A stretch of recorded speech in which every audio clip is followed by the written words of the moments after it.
Hello guys. आज के video में हम ऑटोकैड इलेक्ट्रिकल के स्क्रीन इंट्रोडक्शन के बारे में बात करने वाले हैं। आज के वीडियो में हम ये जानेंगे कि ऑटोकैड इलेक्ट्रिकल की स्क्रीन पर कहां पर कौन से ऑप्शंस होते हैं और उन ऑप्शंस को हम कैसे यूज कर सकते हैं। तो चलिए शुरू करते हैं ऑटोकैड इलेक्ट्रिकल।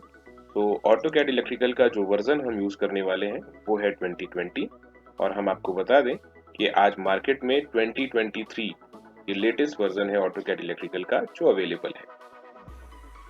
तो आप अपने सिस्टम के कॉन्फ़िगरेशन और उसके स्पेसिफिकेशन के हिसाब से कंपैटिबल वर्जन ऑटोकैड इलेक्ट्रिकल का सेट कर सकते हैं, चूज कर सकते हैं। आपके सिस्टम के कॉन्फ़िगरेशन के बेसिस पे ऑटोकैड इलेक्ट्रिकल को स्टार्ट होने में थोड़ा सा टाइम लग सकता है। सो रिमेन पेशेंट और इंतजार करिए कि ऑटोकैड इलेक्ट्रिकल ओपन हो जाए। जब भी आप ऑटोकैड इलेक्ट्रिकल को ओपन करेंगे आपको इस तरीके का स्क्रीन शो होगा। इस स्क्रीन पे यहाँ पर एक ये प्रोजेक्ट मैनेजर वाला ऑप्शन है। यहाँ पर ड्राइंग को स्टार्ट करने के लिए ऑप्शन दिया गया है और इस ऑटोकैड इलेक्ट्रिकल में मैक्सिमम ऑप्शंस और मैक्सिमम रिप्रेजेंटेशन आइकन्स का वैसा ही है जैसा आपने नॉर्मल ऑटोकैड में देखा होगा। और मैं आपको एक और बात यहाँ पर क्लियर कर दूं, अगर आपको ऑटोकैड इलेक्ट्रिकल के बारे में जानना है तो पहले आपको जनरल ऑटोकैड के बारे में भी इंफॉर्मेशन होनी चाहिए। सो मेरा आप सभी के लिए सजेशन होगा कि ऑटोकैड इलेक्ट्रिकल को पढ़ने के पहले आप एक बार जनरल ऑटोकैड, जिसमें ऑटोकैड की 2D कमांड्स के बारे में आप एक बार जरूर पढ़ लें और उसके बाद ही आप ऑटोकैड इलेक्ट्रिकल सॉफ्टवेयर पे आए। तो अगर आपने जनरल ऑटोकैड पढ़ी है तो आपको पता है कि यहाँ पर इस न्यू वाले ऑप्शन पे क्लिक करके आप कोई भी नई ड्राइंग फाइल ओपन कर सकते हैं। बाय डिफॉल्ट ऑटोकैड इलेक्ट्रिकल आपको एक टेम्पलेट वाले फोल्डर में लेकर के जाता है जब भी आप इस न्यू ऑप्शन पे क्लिक करते हैं। यहाँ पर आपको अपनी मर्जी से कोई भी टेम्पलेट सेलेक्ट करना है और अगर आप यहाँ पर टेम्पलेट सेलेक्ट नहीं करना चाहते तो यहाँ ओपन के बगल में एक एरो वाला ऑप्शन रहता है, इस पर आप जाइए और open with no template metric वाला सिस्टम आप यूज कर लें या तो इंपीरियल वाला सिस्टम आप यूज कर सकते हैं। अगर आप टेम्पलेट्स पर जाते हैं तो आपके पास में बहुत सारे ऑप्शंस अलग अलग देशों के स्टैंडर्ड्स के हिसाब से यहाँ पर मिल जाएंगे। सो आप अपनी रिक्वायरमेंट का स्टैंडर्ड और उसके हिसाब से जो भी टेम्पलेट आपने सेलेक्ट करना है वो आप कर सकते हैं। हम यहाँ पर acad_electrical ये टेम्पलेट सेलेक्ट करते हैं। इस फाइल को सेलेक्ट करने के बाद में जब आप इस ओपन बटन पे क्लिक करेंगे तो आपको यहाँ पर एक टेम्पलेट ओपन होता हुआ मिल जाएगा और इस टेम्पलेट में ये जो आप बड़ा वाला बॉक्स देख रहे हैं, इस बॉक्स के अंदर आपको इलेक्ट्रिकल सर्किट बोर्ड्स की ड्राइंग प्रिपेयर करनी है।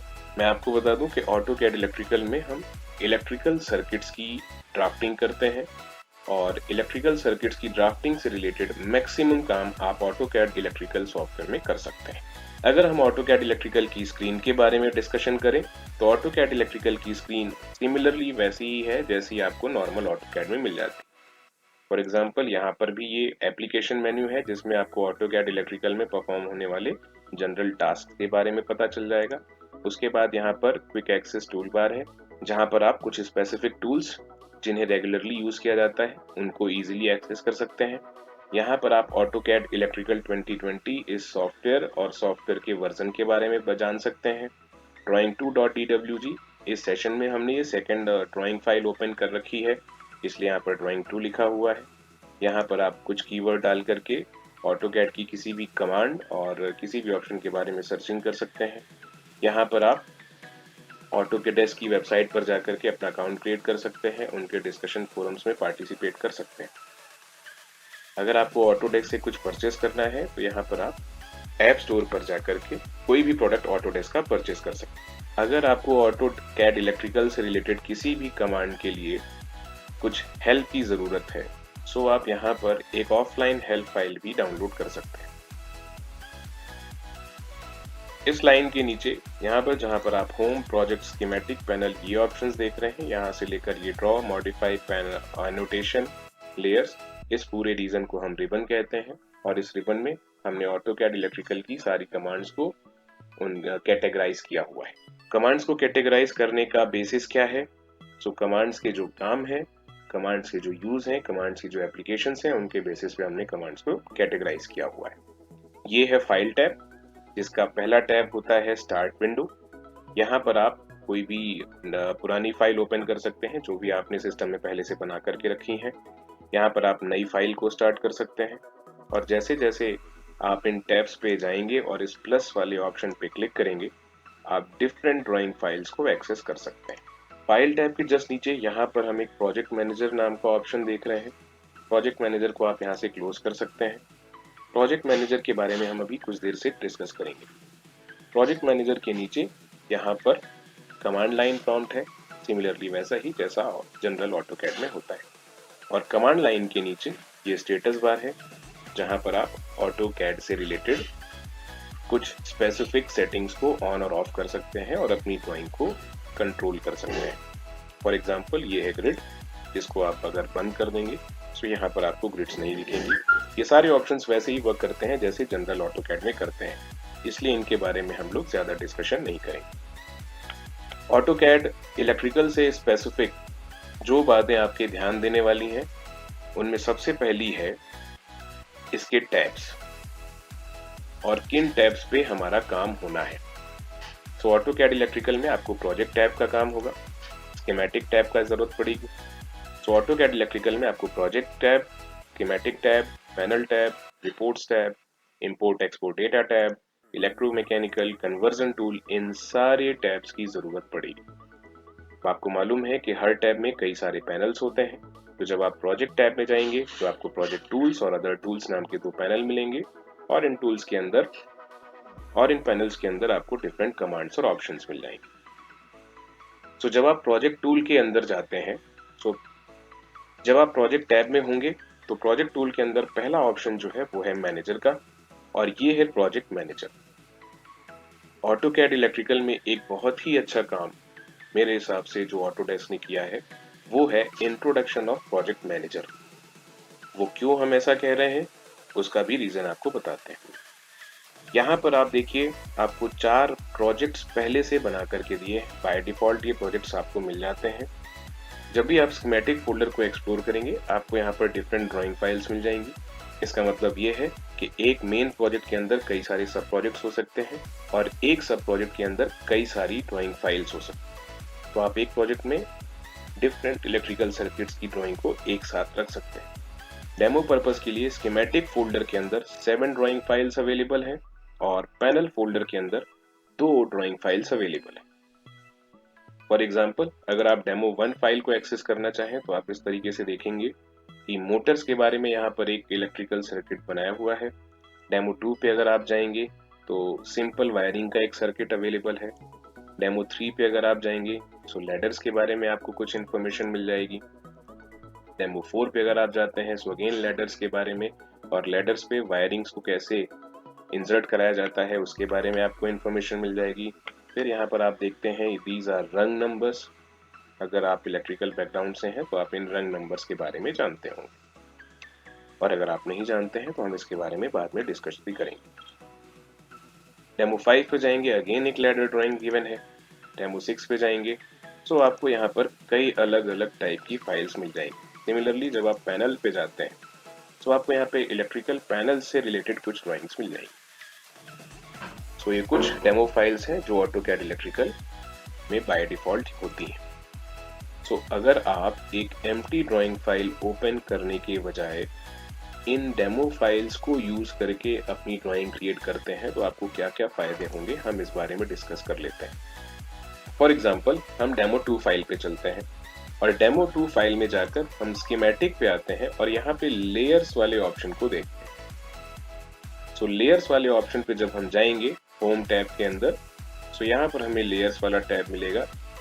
तो यहाँ हमें लेयर वाला ऑप्शन मिलेगा और आप देख सकते हैं इस डेमो फाइल के अंदर इतनी सारी लेयर्स बाय डिफॉल्ट अवेलेबल है। तो अगर आप इस प्रोजेक्ट मैनेजर की हेल्प से अपनी ड्राइंग को यहाँ पर एडिट करते हैं तो आपको ये डिफरेंट टाइप की लेयर्स खुद से नहीं बनानी पड़ेंगी। अगर आप एक ब्लैंक ड्राइंग फाइल ओपन करते हैं वहां पर आपको ये फैसिलिटी नहीं मिलेगी। सो सबसे बड़ा और पहला फायदा आपको यही होता है कि आपको डिफरेंट टाइप की लेयर्स बार बार नहीं बनानी पड़ती है जो आपको एक ब्लैंक ड्राइंग फाइल ओपन करने पे बनानी पड़ेगी। प्रोजेक्ट मैनेजर को यूज करने का दूसरा सबसे अच्छा फायदा ये है कि यहाँ पे आपको 9 डिफरेंट टाइप की ड्राइंग फाइल्स गिवन है और इन पे आप डिफरेंट टाइप के इलेक्ट्रिकल सर्किट्स को इजीली ड्रॉ कर सकते हैं विदाउट एनी मेजर मॉडिफिकेशन। इन दो फायदों के अलावा भी अगर आप प्रोजेक्ट मैनेजर को यूज करते हैं तो आपको बहुत सारे फायदे मिलेंगे। प्रोजेक्ट मैनेजर में इन 4 डिफॉल्ट प्रोजेक्ट्स के अलावा भी आप कई सारे प्रोजेक्ट्स क्रिएट कर सकते हैं। उसके लिए आपको यहाँ पर जाना है। सो अगर आपको न्यू प्रोजेक्ट क्रिएट करना है तो इस ऑप्शन पे क्लिक करिए। जैसे ही आप इस ऑप्शन पे क्लिक करेंगे, यहाँ पर आप एक create new project dialog box देखेंगे। यहाँ पर आपको प्रोजेक्ट का नाम लिखना है। सो जो भी प्रोजेक्ट का नाम आपको लिखना है वो आप यहाँ पे लिख सकते हैं। इसकी लोकेशन आप देख लीजिए कहाँ पर है। लोकेशन आप यहाँ से चेंज भी कर सकते हैं और सिंपली यहाँ पर आपको ओके करना है। ये न्यू प्रोजेक्ट नाम का एक प्रोजेक्ट यहाँ पर क्रिएट हो जाता है। अब इस प्रोजेक्ट में आपको सब फोल्डर अगर ऐड करने हैं तो आप यहाँ पर राइट क्लिक कीजिए और ऐड सब फोल्डर वाले ऑप्शन पे जाइए और इन फोल्डर्स पे आप अपनी चॉइस या फिर रिक्वायरमेंट के हिसाब से नेमिंग कर सकते हैं। तो यहाँ पर आप कई सारे सब फोल्डर्स क्रिएट कर सकते हैं इस तरीके से। अगर आपको इन फोल्डर्स के अंदर ड्राइंग फाइल्स ऐड करनी है तो राइट क्लिक कीजिए। यहाँ पर न्यू ड्राइंग वाला एक ऑप्शन मिलेगा, इस ऑप्शन पर जाइए और यहाँ पर आप ड्राइंग फाइल का पूरा डिस्क्रिप्शन लिखिए और डिस्क्रिप्शन लिखने के बाद में जब आप यहाँ पर ओके वाले ऑप्शन पे क्लिक करेंगे, ये एक ड्राइंग फाइल यहाँ फोल्डर 1 के अंदर ऐड हो जाएगी। फॉर एग्जांपल फाइल 01 और फाइल के अलावा भी कई सारे तरह के डिस्क्रिप्शंस हैं। For example project code, installation code, location code, sheet की वैल्यूज आप डाल सकते हो, शीट का नंबर यहाँ पे डाल सकते हो, शीट कौन सी ड्राइंग का पोर्शन है ये डाल सकते हो, सेक्शन और सब सेक्शंस के बारे में भी आप डाल सकते हैं और उसके बाद में आप यहाँ पर ओके करिए। जैसे ही आप ओके करेंगे, एक नई फाइल यहाँ पर ओपन हो जाएगी और ये नई फाइल इस फोल्डर 1 का पार्ट हो जाएगी। इस तरीके से आप एक नया प्रोजेक्ट क्रिएट कर सकते हैं, उस प्रोजेक्ट में सब फोल्डर्स ऐड कर सकते हैं और फोल्डर्स के अंदर अपनी मर्जी से कई सारे ड्राइंग फाइल्स को भी ऐड कर सकते हैं। तो दिस इज द वे जिसके थ्रू आप नया प्रोजेक्ट क्रिएट कर सकते हैं। पर इससे भी एक बेहतर तरीका ये है, आप ये 4 डिफॉल्ट फोल्डर्स में से आप इन 4 डिफॉल्ट प्रोजेक्ट्स में से किसी भी प्रोजेक्ट को, जिस भी प्रोजेक्ट की डेमो फाइल्स की तरह के फाइल्स आपने क्रिएट करने हैं, उसको कॉपी करें। तो कॉपी करने के लिए क्या होता है, तो कॉपी करने का क्या फंडा है, आप सबसे पहले जिस भी प्रोजेक्ट को कॉपी कराना चाहते हैं उसको एक्टिवेट कर लीजिए। तो राइट क्लिक कीजिए और पहला ही ऑप्शन आपको मिल जाएगा एक्टिवेट। अब हम चलते हैं प्रोजेक्ट टैब में और यहाँ आपको ऑप्शन मिलेगा कॉपी का। सो आप जब कॉपी करेंगे तो यहाँ पे एक ऑप्शन आपको मिल जाएगा कॉपी एक्टिव प्रोजेक्ट। सो आप जैसे ही इस ऑप्शन पे क्लिक करेंगे, WD डेमो ये एक्टिवेटेड प्रोजेक्ट था, ये कॉपी होने के लिए रेडी हो जाएगा। आप यहाँ पर ओके वाले बटन पे क्लिक कीजिए। फिर ये आपसे नए प्रोजेक्ट का नाम पूछेंगे। सो आप अपनी मर्जी से जो भी नाम इस प्रोजेक्ट को देना चाह रहे हैं वो दे दीजिए और उसकी लोकेशन भी आप यहाँ से सेट कर सकते हैं। सेव कीजिए। WD डेमो प्रोजेक्ट की कौन कौन सी फाइल्स को आप कॉपी कराना चाहते हैं वो आपको यहाँ पर डिसाइड करना है। सो हमें सारी की सारी फाइल्स को कॉपी करना है, इसलिए हम डू ऑल पे क्लिक करेंगे और इसके बाद में ओके बटन पे क्लिक करेंगे। यहाँ पर मेजर चेंजेस आपको बिल्कुल नहीं करने हैं। आप यहाँ पर सिंपली ओके वाले बटन पे क्लिक कर दीजिए और यहाँ पे भी ओके कर दीजिए। सो जैसे ही आप ओके पे क्लिक करेंगे, अब आप देखेंगे स्कीमेटिक के अंदर यहाँ पे 7 फाइल्स और पैनल के अंदर यहाँ पे 2 फाइल्स आ गई। सो आपने इस WD डेमो प्रोजेक्ट को कॉपी कर लिया है। कॉपी करने का सबसे बड़ा फायदा ये है, अगर आप इस डेमो फाइल को ओपन करें सो जो भी लेयर्स WD डेमो प्रोजेक्ट के अंदर हमने इस फाइल में देखी थी वो सारी की सारी लेयर्स आपको यहाँ पर भी मिल जाएंगी, ये इस तरीके से। तो आपको ये लेयर्स बार बार नहीं बनानी पड़ेगी, सबसे बड़ा फायदा ये होता है। तो इस तरीके से आप डिफॉल्ट फोल्डर्स को, इस तरीके से आप डिफॉल्ट प्रोजेक्ट्स को कॉपी करके अपने लिए नए प्रोजेक्ट्स क्रिएट कर सकते हैं। आप जब चाहें इन कंपोनेंट्स को यहाँ से डिलीट कर सकते हैं और अपने लिए नए कंपोनेंट्स क्रिएट कर सकते हैं। इस वीडियो में इतना ही। नेक्स्ट वीडियो में हम वायर से रिलेटेड कुछ डिस्कशंस करेंगे। Thank you very much.